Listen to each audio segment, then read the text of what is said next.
Shuffle ভাই, আমরা দেখেছি লাস্ট উইকে কিন্তু সিপিএম এর ফাইনাল ছিল কার্ডিফে, সেখানে আমরা অনেকের সাথে কথা হয়েছে।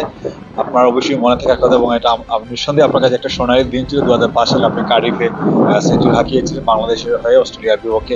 সেই দিনে কিন্তু অনেক বাংলাদেশিরা কিন্তু আপনাদেরকে গিয়ে সমর্থক জুগিয়েছিলেন। সেই দিনের কথা যদি একটু আমাদের সাথে আরো একবার স্মৃতিচারণ করতেন, সেদিন কেমন ছিল বাংলাদেশের দর্শকদের বীর স্টেডিয়ামে, এবং আসলে আপনি ম্যাচটাকে কেমন উপভোগ করেছিলেন, এবং বাংলাদেশের দর্শকদের উপস্থিতি আপনাদেরকে কেমন সাহস জুগিয়েছিল? না না, এটা তো 19 বছর আগে যারা ছিলেন মাঠে তাদের তো স্মরণীয় একটা দিন ছিল, এবং আমার জন্য একটা স্মরণীয় দিন এখনো। ওই সেঞ্চুরির কারণে দেশে এবং দেশের বাইরে যেখানেই যাই সেই ভালোবাসাটা পাই আমি। কারণ তখনকার অস্ট্রেলিয়া টিমের সাথে বাংলাদেশ জিতবে এটা আসলে কেউ চিন্তাই করেনি। কারণ তারা 99 ওয়ার্ল্ড কাপ চ্যাম্পিয়ন, 2003-এর ওয়ার্ল্ড কাপ চ্যাম্পিয়ন, তারপর 2007-এর ওয়ার্ল্ড কাপও তারা চ্যাম্পিয়ন হয়েছিল।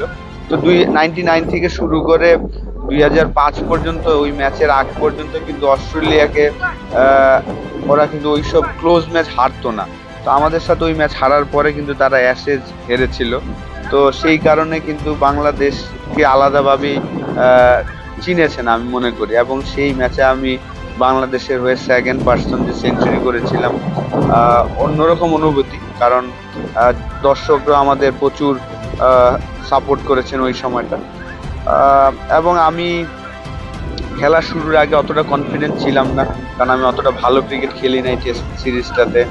ফার্স্ট ম্যাচেও ফার্স্ট বলে আউট হয়ে গিয়েছিলাম, তো অতটা কনফিডেন্স ছিল না। কিন্তু যখন আল্লাহ চাইলে যে আসলে সবসময় শুনে এসেছি যে রাজাকে ফকির, ফকিরকে রাজা, আমি ওই দিন সাথে সাথে 3 ঘন্টা উইকেটের থেকে একটা 100 করে বাংলাদেশ জিতছে, তখন আমি পুরা যেখানেই যাই মানুষের ভালোবাসা আলাদা পেয়েছি, এখনো পাচ্ছি।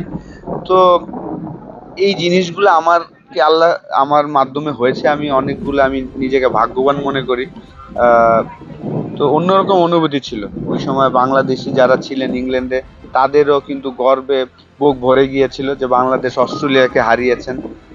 তারপর থেকে কিন্তু আসলে শুরু হয়েছে, 2004 থেকে শুরু হয়েছিল আমাদের ইন্টারন্যাশনাল ক্রিকেটে ভালো করাটা। আশাফুল ভাই, আপনার জন্য অনেক অনেক শুভকামনা। ওকে, আপনাকেও ধন্যবাদ।